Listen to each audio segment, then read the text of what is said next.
And people in North Georgia have been hearing some strange noises outside their windows, but it's not what you may think. Listen to this video that we received from one of our viewers, Nikki Smith, and see if you can guess what it is.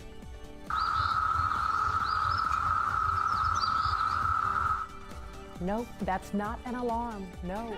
It's the Brood X cicada. Yeah, fire and EMS officials in Union City say they've been getting so many calls from people about alarms going off.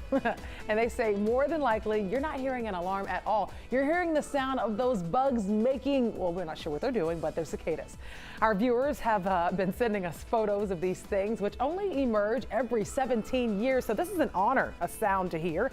And here in Georgia, you'll only be able to find them in some northern counties. Chesley, this sounds like it has you written all over it. You hear a cicada, you get excited about it. Maybe they're coming out because the weather's so nice. What do you take me for? No. Deal with the sky. I heard you like to eat them with chocolate. No. We'd wake up with Chesley. No. That wasn't you?